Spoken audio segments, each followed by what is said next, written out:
All right, Bears Nation podcast. Myself, Kevin Lapka. No, that's not Jake Hassan. You can all see that, but it is a man with a beard, and it is Mike Hughes. My guy, Mike Hughes, the absolute man, the myth, the legend in Chicago sports media, Chicago Sky reporter, Bears. And now you're a Cubs reporter. Let's get that in the mix now. Yeah, 2024 going to be on that Cubs beat. Huge Bears guy. You can follow him on all the platforms, but he is my guy, and he's never been on before. So we're really, really excited to have him join us here at Bears Nation podcast, and especially because it is it's a fun episode today. I think we're coming off a win, and it's not a great win, but it is a win, a rarity here in the Bears franchise and a rarity here on Bears Nation podcast. But we're also talking a lot of Justin Fields, a lot of 2024 QB1. We know that's the hot topic nationally and in the Chicago media market. So we're going to do it here at Bears Nation podcast. But Mike, pleasure to have you on, my guy. How are we feeling? Man, what's up, champ? How we feeling, bro? What up, champ? Yes, sir. Show him the shirt, Kev. Show him the shirt. Yes, sir. Yes, sir. Man, feeling good, coming off a victory. Didn't even have to play the semi-championship. We just went out there, we just balled out. People didn't want to play us, bro. We had a blast. Got the honor with my guy Kevin Lapka to win our first championship together. We're doing it, baby. We're doing it. I'm happy to be here. 3 years in the making. I've been trying to get on Bears Nation podcast. And, hey, on a victory, very rare. So I'll take it. Yeah, very rare. Yeah, that's the thing, man. We've only had 7 of these in the past 2 years. So for you to be on here after a victory is a very special moment. And what Mike's referencing is he plays in my flag football league on Lakeshore Drive that we play on Tuesdays, and we got that dub without a doubt. We got that dub. So that was a ton of fun. But let's get into it, Mike. Let's get into it. All right. So the Bears win 12-10. I know we're recording this on Thursday, and for the people that hop in the chat and the people listening on podcast form, I know we're a little late on it. Jake's in Hawaii, so and I had some things going on this week, like flag football championship. So we are doing it here on Thursday, and with the bye week, you got a lot of time to consume this content. We have no preview for you this week because, again, the Bears are on bye. So we're going to kind of recap what happened on Monday night and talk a lot of general things that are kind of evergreen and not time sensitive for you guys that you can listen to for the next 10 days. So let's go to the Bears winning this game 12-10.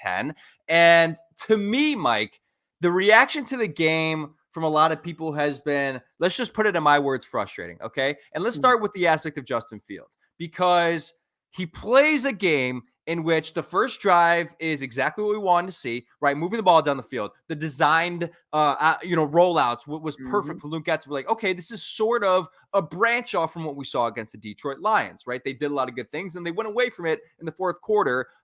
They got complacent, whatever. But we thought that, hey, maybe what they did in the first 56 minutes against the Lions was what we'd see for the rest of the year and sort of unlock Justin Fields. And we saw that in the first drive. And then once again, Luke Getz, he goes away from it after those first, 10 to 15 scripted plays of the game, goes away from it, and lateral throws, horizontal throws, right? 11 throws behind or at the line of scrimmage, which is an absurd number for a player like Justin Fields. But throughout everything, through the 2 fumbles, he goes out there, he leads a game-winning drive, he gets a W. And for the past few months, Mike, in the past few years, the story and the narrative of Justin Fields' career was, hey, this guy has all the tools and the traits and the ceiling to be a top 10 quarterback, top 7 quarterback in the league. But guess what? He doesn't win the biggest moments. He can't win you football games. So you know what he does? He goes out there, he makes mistakes, but he wins you a football game. And he does exactly what everyone was asking for. And there's reason to be critical for the fumbles. There's reasons to be critical for other aspects of his game on Monday night. But he did exactly the main thing that he has been missing throughout his entire career, and people are still finding a way to be critical. So I'll ask you, Mike, I'll put it this way. Are you satisfied? Are you satisfied from what we saw on Monday night with the Chicago Bears and with Justin Fields? I know it was ugly. I know it wasn't exactly what we wanted to see, but it is a win. And the whole case for Tyson Bagent for 4 weeks was, well, he throws turnovers, he's making mistakes, and I know the standard's different for him, but he's winning. That should be applied to Justin Fields, in my opinion. In this game, were you satisfied with what you saw on Monday night? Well, I wasn't the biggest Tyson Bagent supporter, and I absolutely was 100% on the field. Let me stop capping. That was for Kev because I was a little too in on Bagent. But with that being said, though, I'm actually in the minority. I felt like this game overexceeded expectations, in my opinion, from what I was looking for, because you and I have talked about this many times. Overexceeded. All right, why? I absolutely loved what we saw, because here's the thing. Me and you have talked about this in person. Me and you have talked about this on different platforms. I'm done with Luke Getsy. Nothing Justin Fields is going to show me is going to change how I already feel about Justin Fields and the success I think he can have as a quarterback. DJ Moore is DJ Moore. Cole Kmet arguably has been a top 5 tight end all season long. If you look at certain statistics, I'm not a big, statistic guy in certain places, but I will say he's been very productive. And, there's a couple other guys on this team I think we can really evaluate and say had a solid season. As far as the offense, I don't think anything of Luke Getsy. I don't go into this week expecting this or expecting that because I never know what I'm going to get. You think this is a video game. You think this is Madden to where, if I just have him throw 27 screen passes, Kevin, and he has 27 for 37, he's going to get 3 extra character points and I can level him up to an 81. That's not how this works, bro. Like, you're not developing this kid. I don't care what the stats say. So what I think it over exceeded expectations was Josh Dobbs, the level of play going into this game was a Pro Bowl level season from him, both at Arizona and in Minnesota. I mean, you look at the numbers. I mean, he's been absolutely phenomenal. And when you go in there and you have this man, which by the way, I loved when he flexed the touchdown to TJ Hawkinson, like he didn't throw 4 picks all night. Yeah, but that's to funny. get 4 picks on him, 2 sacks between him and Montez Sweat and Jaquan Brisker. Obviously, Jalen Johnson being that narrative. You and I talked about it the other night, batting multiple balls and leading guys like TJ Edwards to get interceptions. I mean, that's exactly what you want to see. Another potential pick 6 that we didn't get to see, but I don't care. You know what I mean? Like, his presence is felt. And I'm loving what we're seeing right now from a Matt Eberflus defense that I've questioned throughout the last 2 years. Because I questioned, hey, man, who is Alan Williams? You know what I mean? Why are you not calling plays? Then he starts calling plays. We're not really seeing anything. Now you trade for Montez Sweat. The entire package is there. Now we can start blitzing. Now we can start doing other things. Now Yannick looks like he's being a big factor. And I loved what we saw from that, bro. And it really exceeded expectations to me because we have 8 turnovers in the last 2 games against Jared Goff and now Josh Dobbs. These are 2 solid offenses. I'm not going to lie. Like, we love Ben Johnson. And we cooked Ben Johnson. Let's be real. And when you look at that conversation about how successful Josh Dobbs has been, mind you, if it happened 2 days after Justin Jefferson gets cleared from the IR, it probably a different outcome. But I still think at the end of the day, it was a great game for me. And, I'm a defensive guy, so I had a great time. I mean, yeah, like if you look at it from that aspect, and that's the annoying thing I think around the narrative about this game is just it's all acknowledging Justin Fields. It's all acknowledging the offense. And people are kind of putting to the side the fact that the Bears defense here has the past 2 games and has the potential to the rest of the year keep you in football games. Like, you look at the remaining 5 games on the schedule. And we'll get to this a little bit later, but obviously I joke around about, running the table, and I joke around about, hey, can they be playing meaningful games in December when they're 6-8, right? And like, is that possible? And I think it is because of the way the defense has played. When you look at the final 5 games of the season, the Detroit Lions come to town next week. You play the Cleveland Browns, who at this moment, this week, are starting Joe Flacco. And that probably won't be the case for the following week when they, like DTR, I think, has a concussion. So he'll probably be back. Then you have the Cardinals and the Rams, or not the Rams, the Falcons. So 2 offenses that have struggled to find anything. And then the Packers, a redemption spot for you at the end of the year. There's no team I look at in those next 5 games, because the Bears were able to neutralize the Detroit Lions. And I think they kind of figured out the Detroit Lions a little bit. I think so. I think people are going to go back to the Bears game against the Lions. And I think that's what the Packers did when they game planned for them on Thursday for Thanksgiving. The Bears, I think, figured them out. And people are going to go back to that Bears game plan and use that against the Detroit Lions the rest of the year. So this Bears defense, Mike, has turned into a defense that is top 10 in my opinion, without a doubt, and is going to have the ability to keep you in games the rest of the year. Right. So I think it's going to obviously come down to offense for the following 5 games, because you know that, hey, the defense isn't going to let you down, because for the entirety of Justin Fields' career, he's had games where he's putting up 30 points. He's had games where he's, playing at the pinnacle of his career, and he's getting let down by a defense that's allowing 26, 27 points per game. That's not the case anymore. You now have a defense that's holding the opponent to under 20 points for a majority of the game consistently. Can you now, and that's the offense, that not Justin Fields, that goes down to, Luke Getsy and Matt Eberflus, who's, making the final decision on those play calls. Can you get to a point where you are relentless on offense? You're not complacent, because they unfortunately have turned to this mindset. And we saw this a lot in 2018. And you see it a lot with the decision-making that they make. inside the red zone, especially in that Detroit game. Hey, we know our defense is at a top 10 level right now. We know our defense is balling. So you know what we're going to do? We're going to get a little complacent. We're going to kick the field goal because we have trust in our defense to hold the opposing offense to a field goal or less than that, or a takeaway, or not score a touchdown. And that puts you in dangerous situations. It puts you in dangerous situations against Detroit. It puts you in dangerous situations against Minnesota. And they weren't in a position where there was any crucial field goals in the red zone. Wasn't really too critical of the field goals they made. The Bears just weren't productive in the red zone. But if you're continually settling for field goals and having to put faith in your defense at some point against talented offenses around the league, they're going to figure it out. So this Bears offense in the next 5 games has to continue to be aggressive and has to throw the ball down the field and take advantage of the defense that they have on offense and put trust in Justin Fields' arm and put trust into one of the best assets he has. But nonetheless, the defense is playing at a top 10 level, is nearing a top 5 level, in my opinion, especially if they continue the way they've been going with the takeaways. It's now down to the offense to stay aggressive and put a little help and get a little help to that defense.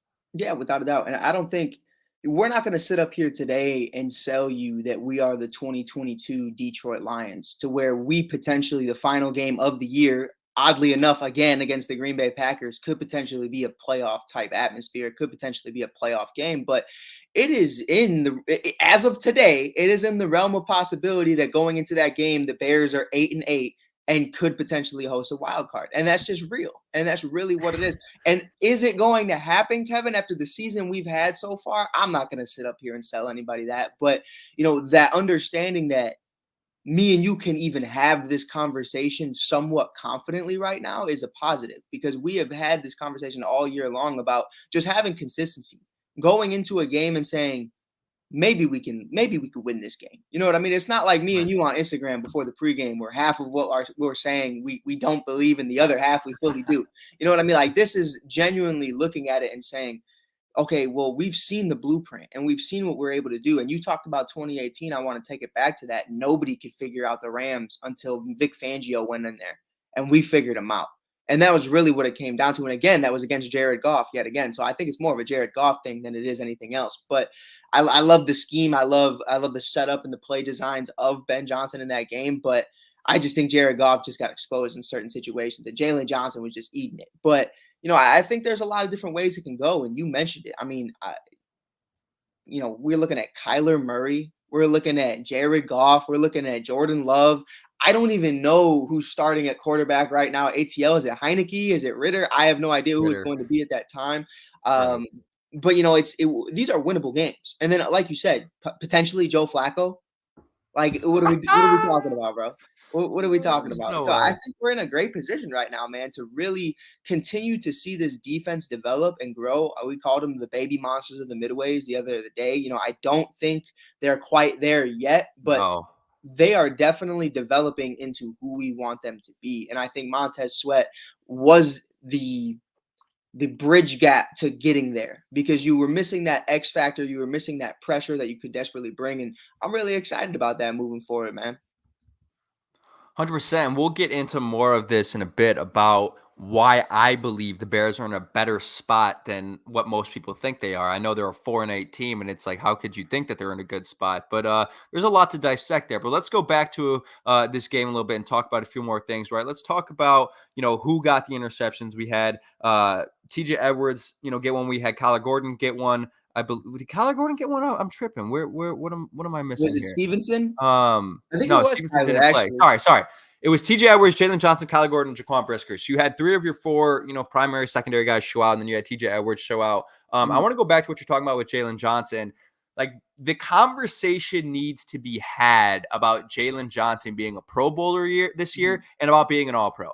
And when you talk about like Jalen Johnson's dropping money. And it's true, because he said it yesterday on Parkins and Spiegel on 670 The Score where I work. He said, I'm dropping money out there by missing these pick sixes. Like, if he doesn't drop the pick six last week against Detroit, or 2 weeks ago, against Detroit, you win the game.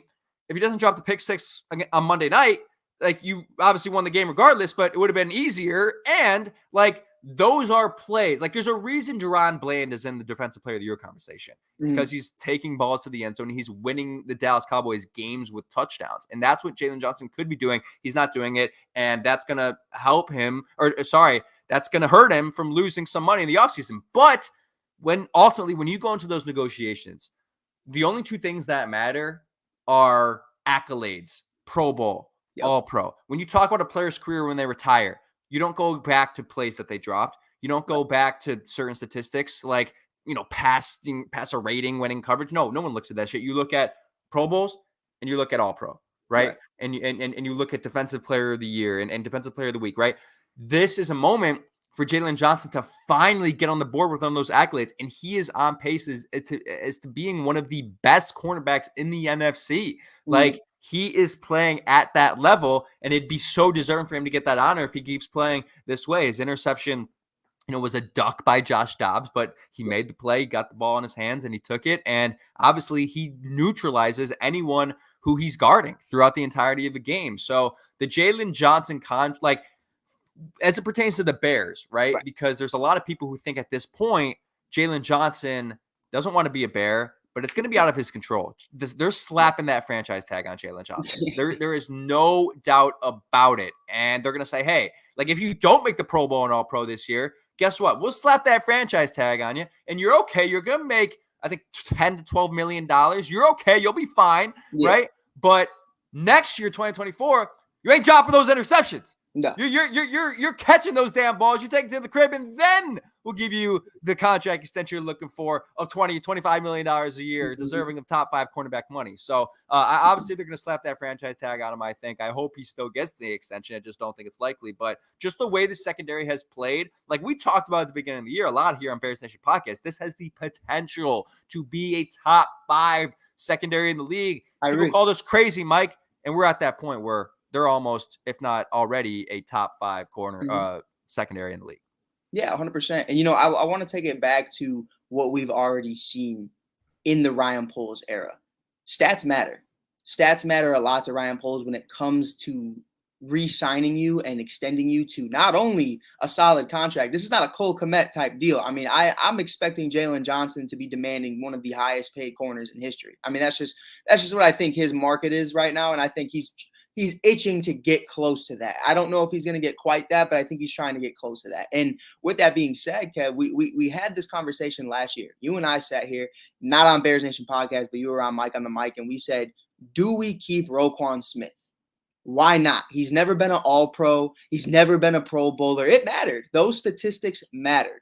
And the second he gets paid by the Ravens, hey, man, this man looking like Ray Lewis out here. I mean, he's absolutely balling out. So when I heard the rumors that they were shopping Jalen Johnson, I know that that's just, the same thing we saw with Jonathan Taylor and the same thing we've seen with so many others. That's just a, hey, man, we'll see. Like, we'll check it out for you. And if you get anything, we'll let you know. But at the end of the day, I think Jalen Johnson wants to be a Chicago Bear. I think that's no secret. Right. I think the Chicago Bears want Jalen Johnson.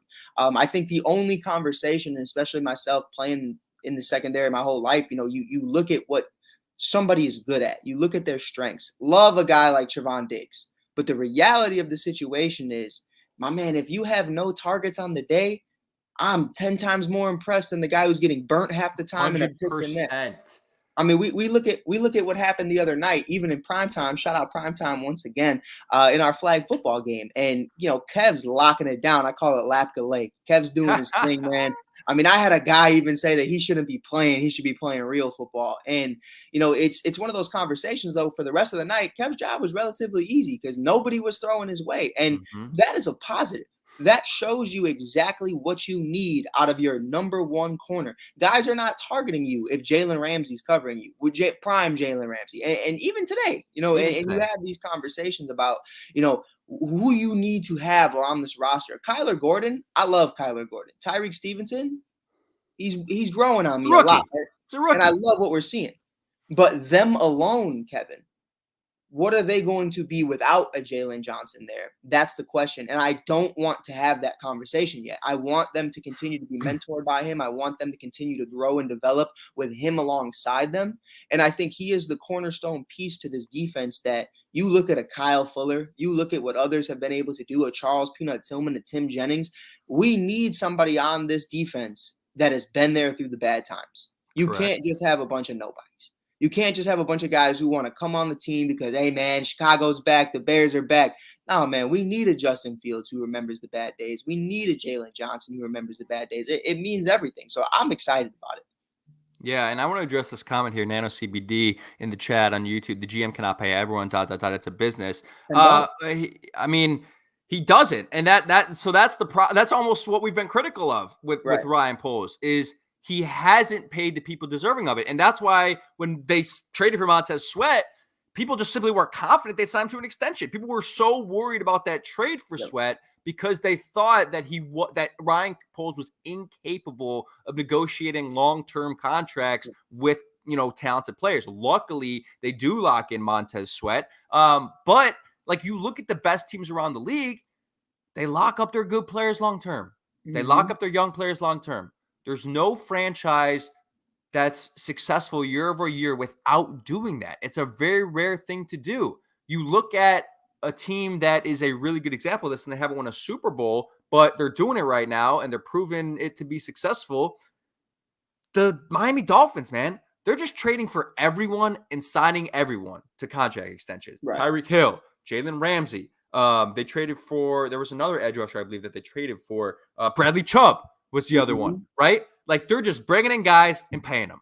And at some point, like, you have to get to a place where you're all in financially. And it could hurt you in the long run. And there's ways to be smart about it. I'm not saying you have to be the Los Angeles Rams from 2021 and go all in, and then, hey, you're fucked now. You won Super Bowl, congrats. But all your guys are on depreciating contracts, and then you're screwed the next 5 years, and they're still playing at an okay rate. They actually might make the playoffs this year, in my opinion. At 5-6, they still got a shot, but they're not going to win the Super Bowl, right? Like, I'm not saying sell out, but you can't. You have to, and I think Ryan Poles in his first couple of years as GM is cautious, right? He doesn't want to make the wrong decision of paying the wrong guy a significant amount of money, but there's enough data. And, Jalen Johnson passes the eye test. And from a financial aspect, he's deserving of that money. And it's not like they don't have it, Nano CBD. They still have top 10 cap space in the league next year. They can afford it, but they don't have to. That's why I say slap the franchise tag on them, pay other people, and then you can restructure contracts. There's guys that you can cut for money next year, and then you can sign Jalen Johnson that long-term contract next year. So here's what I want to ask you right here really quick, because I know we're going to move to the next topic, but to capitalize on that and really explain, like, man, first of all, we have the money. The money is still there. Even if you don't look at the free agents, the money is there. But I want to name a couple guys that you could look at and say, if Jalen Johnson, standing at the edge of a cliff, gun to his head saying, I need to get paid today. And I look at the free agents of 2024, I'm going to name the first one first and foremost, because I hate glass man. Lucas Patrick is the first one. Bye. So long. Thank you for robbing me the last 2 years. That's perfectly fine. You can go. Then you look at other guys. Foreman, we know that's not a long-time deal. And then you see the big ones for me, Kevin, Darnell Mooney and St. Brown. We're in a position right now, Tyler Scott, DJ Moore, potentially Marvin Harrison Jr. Correct. If you see, okay, am I paying Darnell Mooney or Jalen Johnson? And then you have the number 1 overall pick in Marvin Harrison Jr. is that conversation. I think you're looking at that, Kevin. I think you're saying, listen, man, I think you have to pay Jalen and draft Marvin. And I'm confident with Tyler Scott in the slot, DJ Moore and Marvin Harrison Jr. on the other sides. I think that for me, especially from what we've seen from Mooney the last year and a half, I think you have to look at Jalen Johnson and say the consistency is there. And the best ability is availability. And you have to understand that Jalen Johnson has been nothing short of a A1 bona fide stud. And I think sometimes you just have to cut your losses with fan favorites. I see Joshua in the comments. They will keep Mooney or let him go. And I think you have to let him go, unfortunately. You have to. Because of the situation with Marvin Harrison Jr. You have to. He's not a wide receiver 2 right now, man. And I was like, this is aging poorly for me because I was coming off last year saying, look, Mooney had a 1,000-yard receiving season in 2021, and I thought, And hey, that's not your fault, though, to your point. no, it's really not. I mean, I thought he could blossom into that role, and it's like this guy still has talent. I just don't think that they're prioritizing getting him the ball on offense. What for whatever reason, like they're asking him to block, and he's he weighs less than I do. Like I don't like you don't ask Darnell Mooney to block consistently on a bad ankle. We'll block. Yeah, go ahead. Not the move. All right, let's transition here to quarterback talk. It's inevitable every episode of this podcast and every Bears podcast, right? You got to do it. Justin Fields, we kind of talked about his performance earlier. Not great necessarily, but he goes out and gets the win. He does the game-winning drive for the third time in his career. Obviously, that's something that he has struggled with. He did it. Went on the field, 36-yard strike to DJ Moore to get them into the field goal position. 10 seconds to go. Carlos Santos knocks in the field goal. To start this conversation, because again, I work in Chicago sports radio, hear it all day, every day. The topic has really been draft quarterback, keep Fields like that. That's been the only thing people care about this week. It's been the only thing people care about for a while, but especially the past couple of weeks when we know that this is the evaluation period and whatnot. Here's what's indicative to me, likely of how the organization feels about Justin Fields. Okay. Because people don't know how Ryan Poles feels about it. They don't know if they're all in. We see the video of him hugging Justin Fields, Ryan Poles, that is, and we see Eberflus hugging him. And we're like, oh, maybe they love him, but then they don't call plays for him down the field. Maybe they hate him because they don't trust him. Like nobody knows how the organization feels about him and how the football people in the organization feel about him. There's a lot of people, Mike, Joe Schmo, armchair GMs, guys on Twitter, like randos who want to voice their opinion, and we could fall in that category. We could fall in that category. Don't get me wrong, but it's all these people who are like, you get this Justin Fields guy. He doesn't know how to win. Start Tyson Bagent. This guy, he can't do it in Chicago. He falls under the pressure and all this and all that, and they're out on him already, and they're done. They don't watch the games. They don't evaluate it. But we have guys at 6'7" scorer like Chase Daniel, former quarterback for the Bears and 14-year NFL veteran, Kurt Warner, Super Bowl MVP, NFL MVP, two-time NFL MVP, right? You got guys nationally, Dan Orlovsky, Keyshawn Johnson, Louis Riddick, Ryan Clark, and all of these guys, the smartest football people in the world, the guys who have played in the league, every single one of them looks, aside from a couple guys who are out there to make a narrative, look at the situation and say, you would be stupid to move on from Justin Fields. They watch the tape. They go through every single play because it's their jobs. And the educated guys around the league nationally look at this and say, it's way too logical to keep Justin Fields. Everything that we've seen, at least on Monday night and, the years prior, it's not his fault. Sure, he's made mistakes, but he is a part of an offense right now that still isn't recognizing his strengths, that still isn't tailoring to his strengths. Maybe one deep ball on Monday night. And we still will all have to remember that coming out of college, Justin Fields was rated as one of the best throwers of the deep ball in college football history. And they're still not going to it. So it's not a coincidence, Mike, that all the most educated people, Chase Daniel, Kurt Warner, Darren Orlovsky, all these people can recognize that, hey, Justin Fields can be a top 10 quarterback in the league. It's obvious. Everybody knows it. And if you listen to the most educated people, then you have to imagine that the people in the Bears organization are educated enough to also understand that. And that's the theme. And everyone wants to talk about like the risk associated, and this is what I talk about, Mike. Yeah. The risk associated with drafting Caleb Williams or Drake May at this moment in time on November 30th is far greater than the risk associated with Justin Fields. We know what he's capable of. And we also know the ceiling. This isn't a situation where Justin Fields, we know, can be competent enough, right? And maybe, he could be competent enough. No, Justin Fields can be great. We know that. You don't know if Caleb Williams or Drake May can be great. Sure, their ceiling could be whatever you think it is, but the risk is still there. And people are like, oh, you know what? You just got to take the chance because you just got to take the chance. And they say, hey, look, it's a bad look if you draft Caleb Williams or Drake May and one of those players turns in to be a good player in the league. But what people fail to acknowledge is it's a even worse look for the organization if Justin Fields the following year were to go to the Atlanta Falcons and win the Super Bowl or be an All-Pro or a Pro Bowler. It's a worse look for you. So those are the things that Ryan Poles has to consider. And I just think, Mike, the educated people around, if all of the educated people around the league are saying this about Justin Fields, Brian Baldinger doing his tape breakdowns on Twitter. Oh yeah, Justin Fields, look at his throw. Look at this. This is the guy. All of these people are saying that he can be something in this league.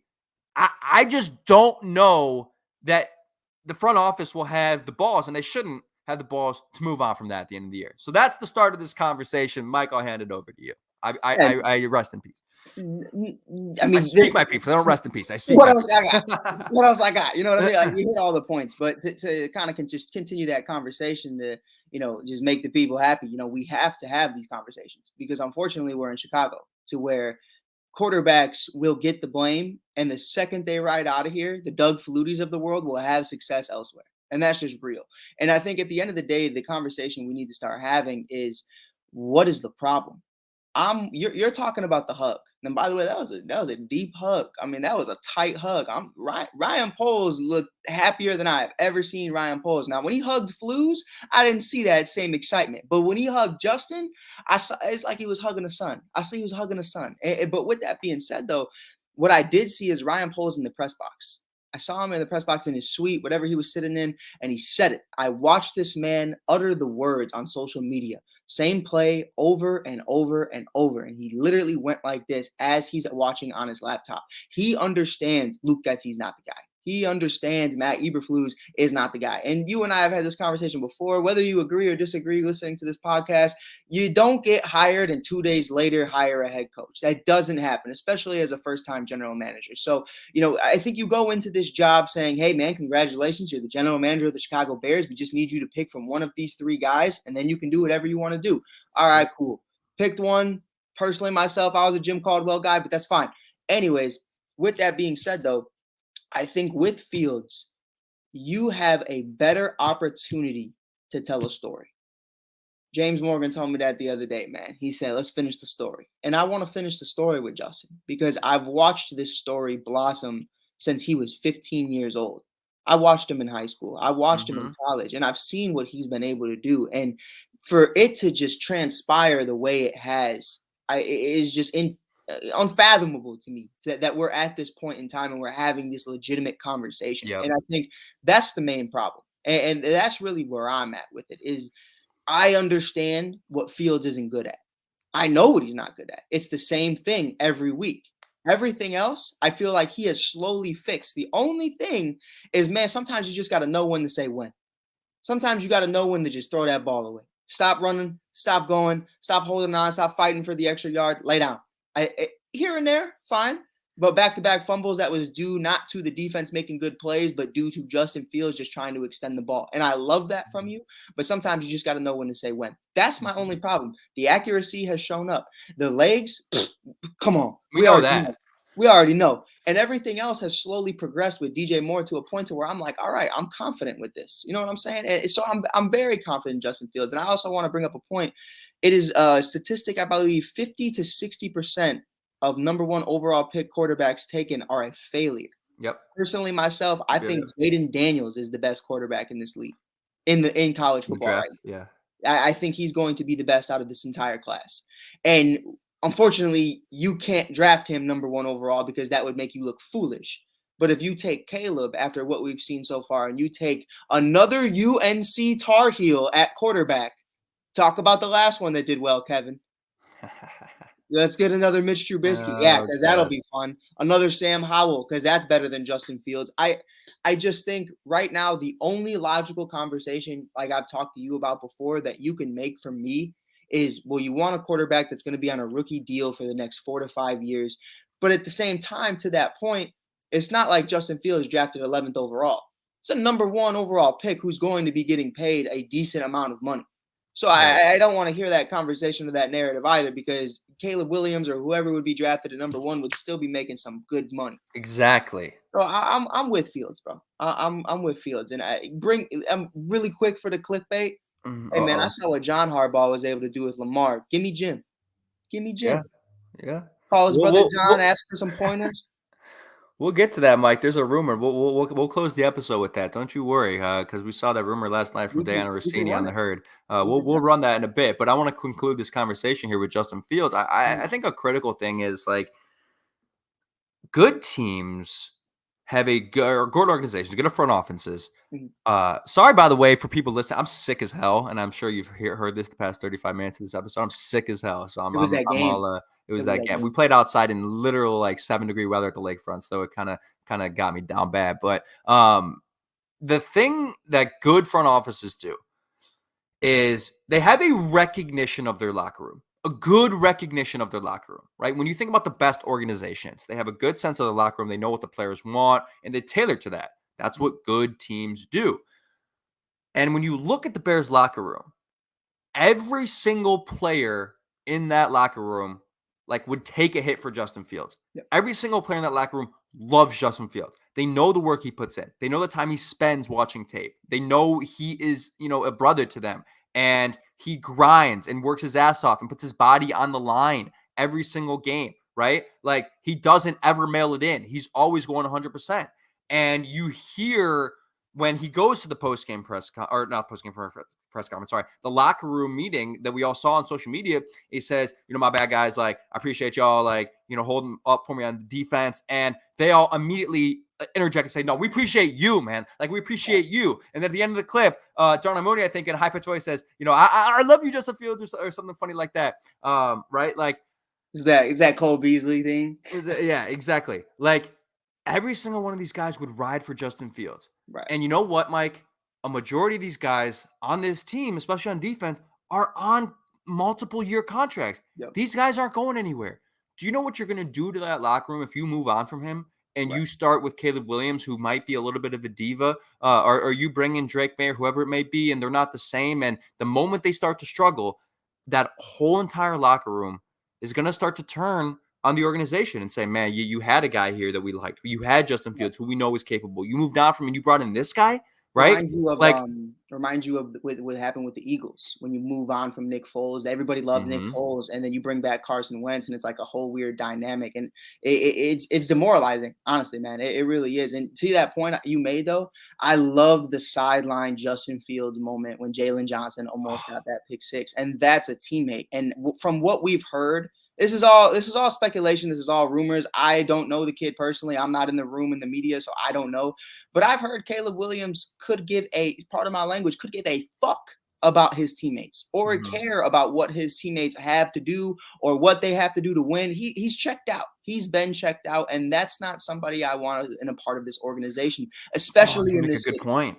You make a good point. I'll tell you why. Like, I don't know enough about Caleb Williams to say that that's true. And I don't know. But you talk about when you said checked out, and that hit me because that USC defense, it was terrible. Like Caleb's doing everything he can out there. The USC defense let him down. But guess what?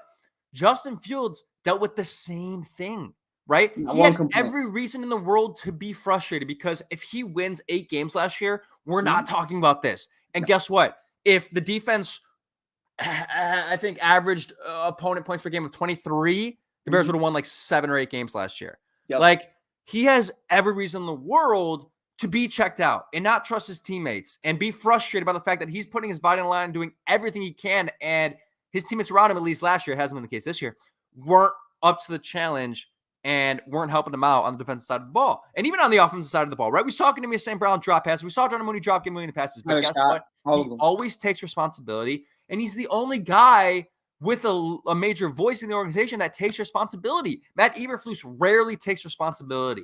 He rarely does. And I just think that's like, we know Justin Fields has high character. But when you talk about relationships in the locker room, you talk about guys who can sustain in this league and deal with adversity and live in a space in the NFL where it's really hard to be successful for a long time because, especially in a media market like Chicago, where people are killing you and berating you, and he's been so professional through it all. And in the biggest moments where he could have just checked out, he hasn't done that. So that just came to mind there when you're talking about some of the traits between Fields and maybe the rookie quarterbacks in this class. And that's why you just can't give up on a guy like this. And I just think both of the quarterbacks and a couple of the quarterbacks in the draft have big catastrophic failure potential, and Yeah, and there's no surefire home run. If Trevor Lawrence was the prospect in the draft this year, 100%. maybe you probably are considering that more. But like, if you take Justin Fields from 2021, I know Trey Lance and Zach Wilson got drafted ahead of him. I still think Fields would be a better prospect this year than Caleb Right. Williams and Drake May. I Like, think so too. and we could do this conversation all day, right? But it's just it's a no-brainer right now. And I know he still has 5 games to still play well, but at this moment, November 30th, it's a no effing brainer. Right. All And right, to it's that a point, no-brainer. 5 games does not dictate to me what I've seen from Caleb Williams his entire college tenure. Like I Right. just you are a man amongst monsters. That's what I call him, especially in Chicago. You are a man amongst monsters. We're talking about Lance Briggs. We're talking Brian Urlacher. We're talking Mm-hmm. Peanut Tillman, Khalil Mack, Akeem Hicks. Those are the guys you need to win over. In this ball club right now, you got Tremaine Edmonds, Jalen Johnson, Eddie Jackson, Jaquan Brisker, Montez Sweat, all these other dogs. You need to win them over. Don't come in here with already making $50 million in a Chick-fil-A commercial talking about what you're going to be able to do and what you're going to contribute to this team. Justin Fields came in here after not having NIL deals, after not being a huge part of so many different sponsorships, and he worked for what he had. So I love that about him. And I know I'm not trying to just slander Caleb Williams' name, but I have to go off of what you've shown me, big dog. And Justin Fields, to me, is a man amongst men. He's just a man amongst boys, in my personal opinion, when you look at a guy like Caleb Williams. So, I mean, Yeah. I don't see it. No, I really just don't see it either. And and the other thing people aren't talking about is like what good organizations do too is like you don't like this doesn't mean you have to just be satisfied with Justin Fields. What you can do, Do a lot of you can things. keep Justin Fields, right? And then you can draft a quarterback in the 4th or 5th round. Spencer Nothing's stopping you Rattler, from doing that. Jaden Daniels, Sure. there's a bunch of guys. Because at that point, you could take the risk. You could Mhm. take a risk on Rattler. Jaden Daniels won't fall the 4th round. He'll be a late first No, rounder second probably. round maybe. But like, you can wait to like look at the quarterbacks that are around the league right now. Right. Brock Purdy, top 5, not top 5, top 10 quarterback in the league right now. Mr. Irrelevant. Dak Prescott, right? They had Tony Romo. They took a shot on this Dak Prescott guy in case Tony Romo got hurt. 4th rounder guy. Jalen Hurts wasn't a first rounder. 2nd rounder wasn't a first rounder, right? Like you look around the league, there's consistent situations of this where the guys in the mid rounds or late rounds have been just as good as the guys in the 1st round and the 2nd round. Like I think that's what they should do and will do. Is you don't have to worry about it. Yeah, go ahead. My bad. I disagree with you. I don't think let's go. I don't think you have to whatsoever. You don't have to, but here's the thing. Here's the you have reason. the luxury. Because don't say it, Mike. Don't say it. Because if you say it's because you got Tyson Bagent in the bag, I'm gonna kill you. But here's my thing. Here's my thing though. I have reasons why I'm saying it. Because listen, if you're at least Ryan Poles, and at least in this draft class, if I'm wrong and the next Tom Brady falls in the 4th or 5th round, strike me down. I'm sorry. But with that being said, I don't see a quarterback falling that late. Spencer Rattler, maybe. And I mean, come on. He hasn't been the same since he came into college. But with that being said, you have Tyson, and we've seen things from Tyson. We've seen him be able to have somewhat production as a backup quarterback, Kevin. I think you already have your answer as a young guy who maybe has a little bit of upside that you could look at moving forward. If you take a quarterback in the 4th round, you're still not telling me you're bought in on Justin Fields, and that's the problem. If you want to still rock out with Tyson, who was undrafted, fine. I think he's deserved that to be a backup quarterback to Justin Fields. I think they have a great relationship. I think they're great together. I think at the end of the day, if you're not taking one in the 1st round, you're not taking one at all because you're not wasting a pick. At least to me. I mean, but the thing you have, the luxury you have now is like the Bears don't have that many holes to fill. I mean, yeah, you want to use all your picks, but I gotta look at their draft capital. I think they have multiple mid-round picks at some point. I just personally, I think you have a lot of holes to fill because you don't. What holes do you have to fill, Mike? You have no holes to fill on defense. Damn near the entire offensive line outside of. Stop it! Stop! I'm so for real. Damn near the entire offensive line, Mike. This offensive line is one piece away. This offensive line is one piece away. No. One. They're a center away. They've been playing great football the past couple of weeks. Because here's why. I'll break it down, right? My personal opinion. They lack so much depth And that is the problem with this entire offensive line. Lucas Patrick goes down, Tevin Jenkins goes down, Cody Whitehair goes down, and they're lost. You know what I mean? They have so many things going on. So I Sure, think depth, yeah. you definitely need to use multiple picks on this offensive line. I believe Cody Whitehair will probably be cut, or just probably something's going to happen with Cody. I don't think he's going to be a Chicago Bear moving forward. Lucas Patrick will be gone. There's a lot of needs. I'm not sold on Braxton Jones, but he's improving from what we saw in the beginning of the year. I just think outside of Wright and Jenkins, there's not somebody who's on this roster right now on the offensive line that I would say is going to be here 5 years. Braxton Jones. Braxton Jones, maybe. A lot of penalties on Braxton Jones. Yeah, but you'll take what you can get out of Braxton Jones, who was right. But if I have a bunch of draft picks, I'm going to try to improve. Sure, but like, I don't think it's that. I don't think you need to improve. He's been good. Here's the draft picks for the Bears in 2024: 2 first rounders, obviously, a third rounder, 2 fourth rounders, and a 5th rounder. I don't have a problem taking Sweat was the second rounder, right? Round picks. Yeah. I don't have a problem taking a QB to one of the fourth round picks. No problem at all. I really don't. Look, Mike, what you're doing in that case, okay, is you have a fail safe at that point for your franchise QB, right? Okay. That's a fail safe. Tyson Bagent is not a it's out of the realm of possibility. Right. Tyson Bagent will not be a franchise quarterback. It is 100%. It is 100% clear he is not a franchise quarterback. Exactly. So but I also think if you're trying to win, right? Like, look at here's my thing. When you look at what happened last season, GBO, baby. I know I'm coming into an Ohio State podcast and I'm talking go Vols, baby.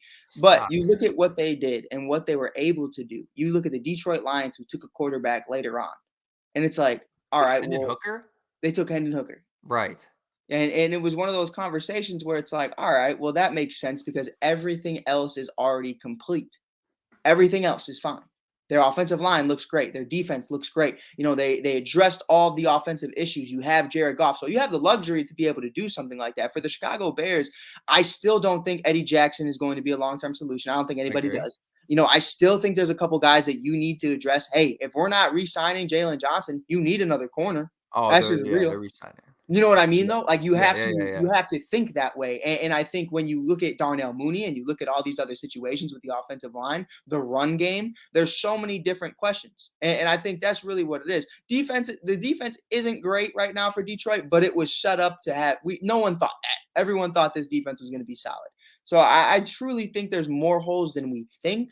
It's just not – it's not a bad thing. You know what I mean? There's just holes I would like to be filled that take you from being a good team to a great team. Yeah. But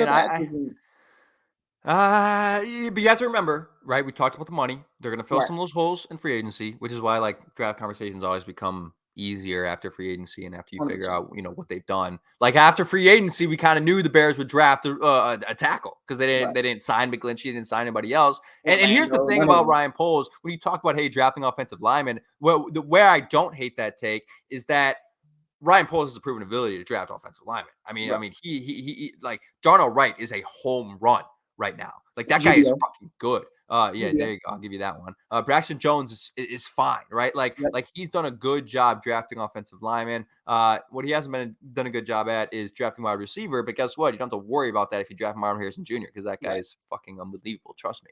And that's what I think they should obviously do. Mike, we'll talk about a couple more things before we head out of here. Let's talk about this report from Diana Rossini yesterday on the Herd. According to Diana Rossini, the Bears have had discussions about potentially bringing in Jim Harbaugh, coach of the Michigan Wolverines. I say that it's so hard for me to say. It would be tough for me morally to accept that a former Michigan head coach would be coach of the Bears. Is that tougher for you or Justin Fields? Justin doesn't give a fuck. He dominated that man in college. He dominated Jim. If anything, it's tougher for Jim because he doesn't want to go play the guy that almost, ruined his career. I mean, the whole thing for Jim for so many years was, you're a great coach, but you can't beat Ohio State. And now he's gonna give Justin the play call. Justin's gonna be like, Are you sure about that? Yeah, you sure about that? I don't You sure know. about What that? happened in 2020, 2021? We beat your ass in the game. Yeah, that's right. That would actually be a really, really funny dynamic, and they would totally like bond over that in like a funny way. 100%. You know, it's like if you, Mike, like I have a feeling that you're gonna like marry a Packers fan, right? And like you and your wife are just gonna bond over that. It's gonna be like a funny thing in your relationship, and it's gonna be great. And you guys They're are gonna be gonna hang like, out "How's your together. wife?" I'm gonna be like, "I Yeah. hate her. I hate Yeah, her I so see, but much." it's like funny, but it's like and it's cute, and like that's the thing that's gonna happen with Justin Fields and Yeah. Harbaugh. But no, so talk about this report. This is like this is Diana Rossini. 50-50. She's not Ian Rapport, she's not Right. Adam 50-50. Schefter, but she might be connected. And regardless of whether she's connected or not, like this is a thing that we've talked about for years. This Yep. isn't just a 2023 thing. This has been any time the Bears fire a head coach. Oh, they're gonna It's bring 2 back years Jim ago Harbaugh. we had this conversation. Right. 2 years ago, we had this conversation. And I think just at that point in time, he had unfinished business with Michigan. And I think he's going to realize this year, if they don't win the national championship this year, they ain't ever winning it. Like they've had, this is the best team they've had. The number two ranked team in the country. He loves that school. I think he wants so badly to win a national championship. If he does, I think he'll walk off into the sunset and go to the NFL. If he doesn't, I think he'll go to the NFL anyway because he's done with Michigan. He's ready to move on. And the connections are real with the Chicago Bears. He likes the organization. We obviously know he played for the organization, all those things. We know the Bears love to bring back people who play for the organization or, you know, are connected to the organization. They sign all these hometown kids. They trade for all these hometown kids, all these different things. And now the people are coming in the comments about Jim Harbaugh. They love this conversation. But the bottom line is, I think, Ben Johnson's still my number one. Don't get me wrong. I think he's going to be great, and everyone aspires to find the next Kyle Shanahan and the next Sean McVay. But the point in time the Bears are in, I don't want to say he's the better option, but like I think when it comes to Justin Fields, and I think when it comes to this entire team, they could benefit from a guy who's been there before. They could benefit from a guy who's been in the biggest moments. He knows how to coach NFL teams in the biggest moments. Got veterans, rookies, in between, divas, professionals. He knows how to handle all of them. All right. And at some point, and they thought that what they were getting out of Matt Eberflus was sort of that kind of guy who's going to be disciplined. We're not going to commit penalties. We're going to do things the right way. The hits principle. We're going to get our track shoes on at practice. He hasn't been that guy really. He's the acronyms guy, but it hasn't come to fruition on the field. And Jim Harbaugh has a resume where you know what you're getting out of him. There's no risk associated with it like there is for Ben Johnson. Inevitably, you can love Ben Johnson all you want. There's risk associated to it. We thought Matt Nagy was a great hire for what he did in Kansas City, and look what happened. People thought Brian Dable was a great hire from what he did in Buffalo, and look what's happening, right? And he's doing an okay job with Tommy DeVito, but and his story is still unwritten. But Jim Harbaugh is a good option as someone who has a NFL resume, who can handle a lot of the problems around the team when you talk about bringing Justin Fields to a professional standpoint and getting him to a top 10 player and a guy who can control his whole narrative and all of this stuff. And I just think he's not I'm trying so hard to say he's not my number one guy, but it seems like the right choice. It seems like the most logical choice for him. And I think it's going to happen, Mike. Like, I think I'm just going to say right now, November 30th, I think Jim Harbaugh is going to be the next coach of the Chicago Bears. I really do. I'm with you. I completely agree. And honestly, I'm going to disagree. I think over the last few nights I've sat and I've thought, is he my number one guy? And I think I have convinced myself that he is.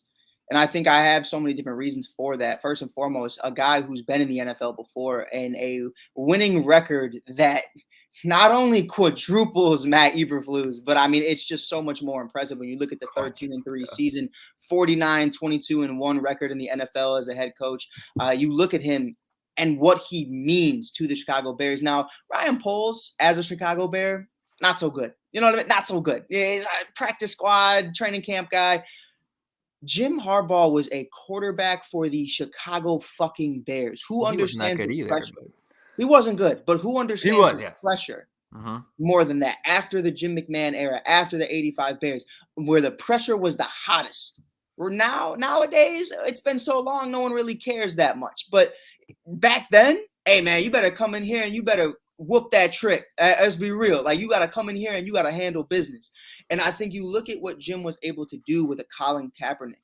a guy who's similar in Justin Fields in certain atmospheres, similar in how strong his arm is and his running ability. I think you look at that and you say, I've seen you have success in the NFL. I've seen you get to the dance. I've seen you to the NFC Championship. I saw you play against your brother in the Super Bowl. And I think one of the biggest things we need right now is a guy who has been there. I love Ben Johnson. I think he's great.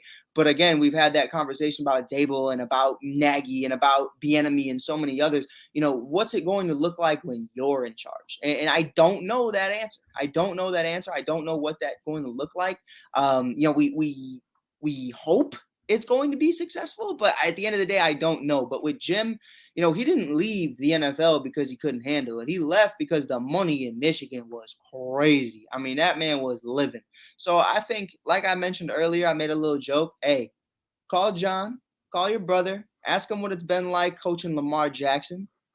And I think you win your way back into Chicago's heart, man. I mean, obviously, you didn't get it done as a quarterback. So now make sure Justin gets it done as a quarterback and be a great head coach and a great mentor. I think that's really where I'm at with it. I think it would be a great hire. I was in on him or Jim Caldwell back in 2021. That's really where I was at in the Matt Nagy, towards the end of the Matt Nagy era. And that's really kind of still where I sit today. Is instead of Jim Caldwell, I'm going with another line, and that's Ben Johnson. So either of those two, perfectly fine. As long as it's not another defensive coordinator, Kevin, I think you and I would sleep easy. Yeah, no, 100%. And I think the thing that people don't understand is like the Bears have made bad decisions at the coaching, at a head coach for, the entirety since Lovie Smith. Like we know this. But they've just made the wrong decision. They've brought in Bruce Arians and they didn't hire him. They brought in other guys and they picked the wrong guy.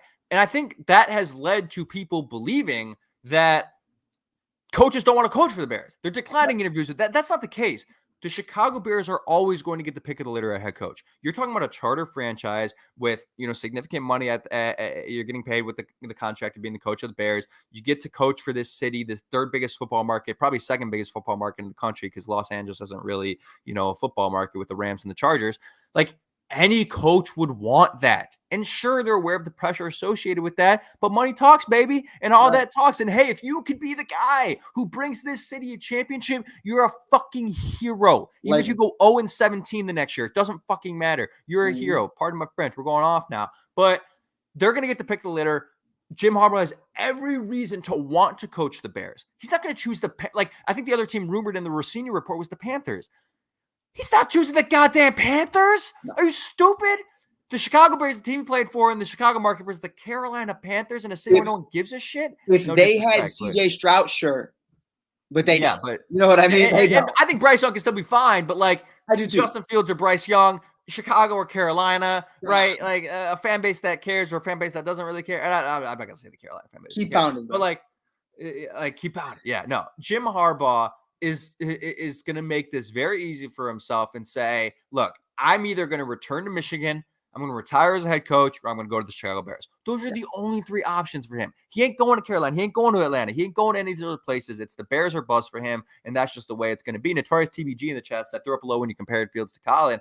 I mean, they're very comparable as a player. I mean, I don't see what's wrong with that comparison. Nano CBD. That comparison is strictly, just to make the record clear, it is strictly based off of their talent skill and what they're able to do. Fields has the deep ball ability. We saw what Colin Kaepernick was actually able to do with his legs that not a lot of people talk about, because it's just, so many other things have happened since then in the Colin Kaepernick era. And it just, I think it gets ignored, his actual talent on this organization with the San Francisco 49ers. And I mean, I don't think it's too far off. I think Justin's a better athlete by far, but I think there's similarities when you look at what Jim Harbaugh would have to do. I don't think he's going to have to completely change his play style, because he's had a quarterback like this before.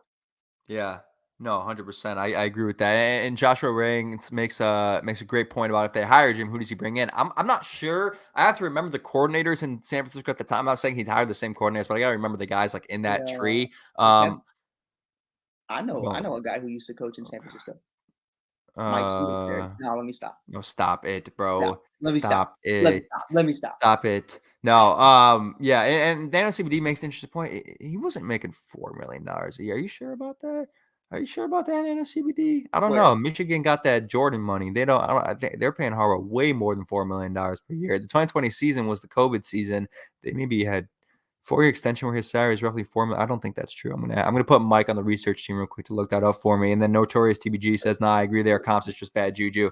Yeah, I know. I think we're talking about the on the field stuff, obviously, and on the field, he's very comparable to Colin Kaepernick, Justin Fields, that is. So again, it's not even about that though. It's more about handling a quarterback with the amount of pressure that he's on and just similar play styles and taking a young Harbaugh. guy who's been through a lot and being able to turn him into a guy who's, no longer, incapable of handling the pressure. I think obviously Justin Fields is a guy who's up to that challenge, but having a presence like Jim Harbaugh, a professional there who can guide him through that is significant because we know Matt Eberflus isn't that guy. Did you find it for me? What did he make at Michigan? Yeah, so he signed a 5-year, $36.5 million deal, and he's roughly making $10 million after. Do the math, Nano CBD. Yeah, he's roughly making $7 million from the team, but with Okay. enhancements and everything else, he's in compensation. He's making about $10 million. Yeah. Well, guess what? He's making more than that with the Chicago Bears. Well, actually, he's probably not making that much more than that. Maybe same ballpark. I feel like. Yeah, same ballpark, and that's why like everyone, a lot of people talk about the college space nowadays. It's like as being as lucrative as the NFL, especially if you're like the head coach of the Jaguars or something. But that's a good comparison. Is like take Trevor Lawrence, right? He went through hell with Urban Meyer. It was a mess, and they could have hired at that time, Eric Bieniemy or I don't know whoever the other offensive coordinator options were at that time. They opted to go with the guy, Brian Dable, right? They opted to go with the guy who won the Super Bowl, who has shown proven leadership to young quarterbacks, has shown leaderships to teams throughout his entirety of his career. And look at them now. They're have the potential to be the number one seed in the AFC, right? And that's why it's like, sure, the highs are higher with if Ben Johnson turns out to be Sean McVay. Don't get me wrong. But like, there's more risk associated with it. I'm fine going with Jim Harbaugh. And I'll be like, people are gonna call me flip-flopper because I was kind of against this a couple of months ago. I was like, I don't know if we want to go for Jim Harbaugh, yada yada. But at this point, I just think with the way the Bears have trended the past couple of months, like it's the most obvious choice. So I'm gonna ask you this. I'm coming on your show. I'm asking you a question. Kevin, can you afford another first-time head coach failure as a Bears fan? You're talking about like if you brought in like a Ben Johnson or something like that. This would be the third first-time head coach that the Bears have hired in a row. Can we afford to do that again? I mean, I think you can afford to do it because I think you can afford to do it because at some point it's going to work out. It's like the quarterback situation. Like at some point, if you keep drafting quarterbacks, you're going to get the right one, right? How long have we been saying it's going to work out? I know we've been saying that, but like people are also going to say this, like, oh, like, are you going to really do the bring in the old coach again? Because hey, we did that with John Fox, who won a Super Bowl, and look what happened at that point. But the roster just wasn't the same at that time. I think John Fox was kind of washed up as a coach, obviously, but look at the roster he was dealing with. I mean, he had nothing to work with. Kendall Wright and Jordan Howard, Cameron Meredith. Mike Lennon, a rookie year, Mitch, like Jay Cutler for a year, and like Matt Barkley. Yeah, like I don't know what the hell is going on out there, but it's tough to justify it after missing on it a couple of times, even when those prospects that you hired at offensive or at head coach who were previous offensive coaches looked like they'd be pretty damn good. So I think Ben Johnson is a better head coaching prospect than Matt Nagy was. He's obviously a better head coaching prospect than what Mark Trestman was. So you have to take that in consideration. But I think you take the safe route, and it's not like you're like Jim Harbaugh is not Jim Caldwell. Like Jim Caldwell is like probably the safe bet. Like he's mediocre, right? That was his thing in Detroit. Right. He's going 8-8 every year in that Stafford, but he's probably not leading you to Super Bowl. Jim Harbaugh has that potential. So it's the safe bet, but it's also excuse me, there's also a high ceiling associated to him. So he makes way too much sense. So look, we'll lock it in. I'm locking it in November 30th here, 2023. I think Mike and I are both locking it in. We're locking Jim Harbaugh will be the next head coach of the Chicago Bears. Lock it in, baby. And look, and hey, and I know real quick, we're going on a tangent. We're just ranting here. Joshua Rain says earlier, who does he bring in? I got to remember the defense they ran in San Francisco. You know what defense they ran? I don't. It's so long ago. I don't think it was a 4-3. Was it Tampa 2? I don't remember the coordinators were for Everybody. that team. Yo, this is crazy. Wow. Guess the defensive coordinator of the 2012 San Francisco 49ers. And he was the defensive coordinator of the Chicago Bears.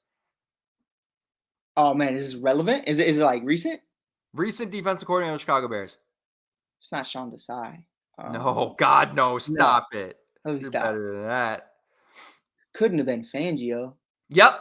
It was Fangio. Vic Fangio was the defensive coordinator of the 2012 San Francisco 49ers. Where's he at right now? He's So that's a different defense. Fangio, He's in Miami.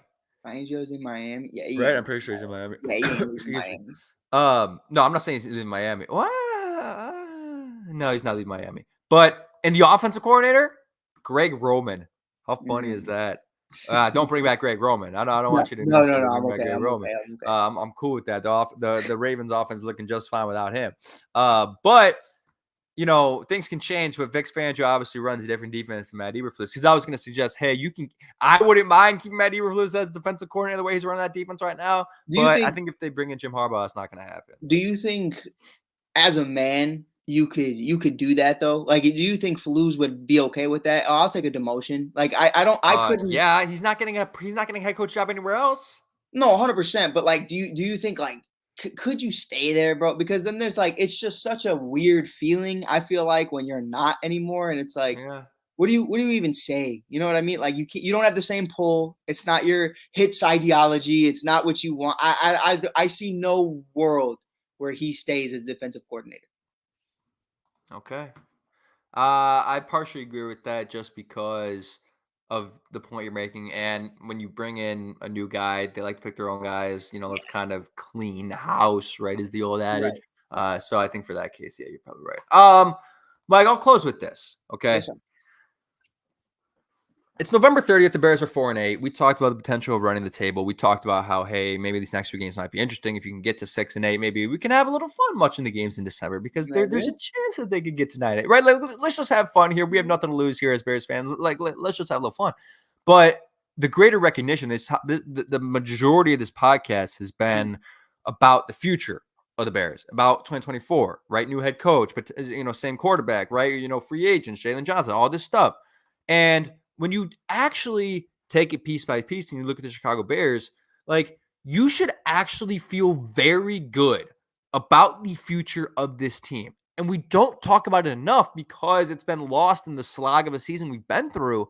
But when you look at what's available to them, there is significant potential for this team to be good and be good soon. And the way this defense has played, the way we've seen the offensive line to come together, the way we've seen DJ Moore and his potential to break the single season receiving record, and all these different things, there is significant potential, especially because Kevin Warren is there, for this team to be good and be good soon. And I think Bears fans need to recognize that because there's so much conversation about this whole thing falling apart. And the Bears being one of the worst organizations in the NFL and resetting everything. And you got to clean house and restart and start over. And they're so far away and they're 10 players from 10 players away. I don't know who the hell said that. God damn, were they wrong about that? But this Bears team, I think, is a lot closer than people think. Objectively. Like you can look at it from an outside viewpoint. Obviously, we're biased here on Bears Station Podcast. It's what we do. We're Bears fans. But objectively look at their team. Objectively look at what's available to them if they do get a head coach like Jim Harbaugh or Ben Johnson. There is significant potential, for this team to be good in the future and good next year. And I think people need to recognize that, Mike. I don't know if you agree. I'll let you give your final comments on that, and then we'll head out of here. What do you think? Yeah, man. It's very short. It's very brief. The future is coming. And it's brighter than ever. And I feel like in every dark tunnel, man, there's a bright light at the end, and we're coming towards it, man. We're getting there. I'm a big believer in X factors. You got to have an X factor. You got to have at least one. I don't believe we have that quite yet. I love DJ Moore. I love Justin Fields. I love what they're doing. But you bring in a guy potentially like Marvin Harrison Jr., which almost feels, as of today, almost feels like a lock that we're going to get a guy like him. I mean, his father beats us in the Super Bowl in 06. It's only right, Kevin. I'm talking the universe has given us a win. Hey, man, we understand what his father and Peyton Manning did to you. Here's his son. He's better than ever. You know, we're going to be able to get a guy like Marvin Harrison Jr., pair him up with DJ Moore, Cole Kmet, and Justin Fields, and we're going to have something special. Maybe you bring in, you know, a Jim Harbaugh. Maybe you bring in a Ben Johnson, someone along those lines, and you have the defensive core that you have now. On top of that, there are free agents that I look at in this free agency period. You know how big of a T. Higgins fan I am. I don't believe that's going to happen if you bring in a guy like Marvin, but there are other great receivers that you can bring in to help mentor Marvin alongside DJ Moore. There are great offensive linemen in this class. I mean, phenomenal offensive linemen. You want to talk about the quarterbacks, forget the quarterbacks, talk about the linemen. So I think what we're going to see next year, Kevin, is a completely different Chicago Bears culture. Not the hits principle, not that other bullshit, part of my language, but I mean, we are actually going to have a foundation about winning. Not who you are as a person, not who you are. I'm tired of seeing Kyler Gordon get his ass beat on the sideline. I want everybody in that Bears jersey on the sideline rushing. I want everybody hype. I want everybody bought in. I'm excited about it. And man, bro, I think it's just going to be a great time. You know, just like in The Godfather, man. Just when I think I'm out, they pull me back in. Oh, they pull me back in every time. They're ridiculous, man. I'm in. We're all in. That's what we do, baby. We're all in. The chat's all in. Joshua Reigns, Notorious TBG, sorry.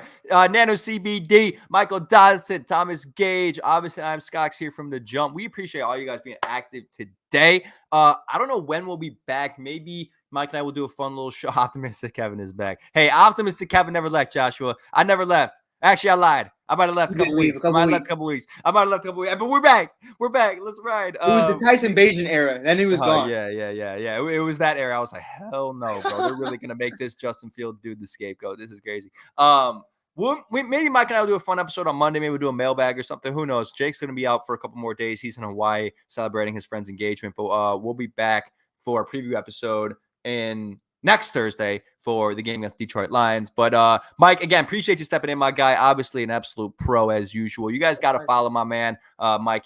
Mike does like a billion different things. I couldn't even tell you where to like find his shit. But he's at the Shy Kid everywhere. If you want to follow his stuff, huge presence on TikTok, real great content. So Mike, appreciate you joining us, my man. It's all love, bro. Man, all love always, brother. All right, Bears Nation Podcast signing off for myself, Kevin Lapka. That's Mike Hughes. We will see you next time. Take care, everybody.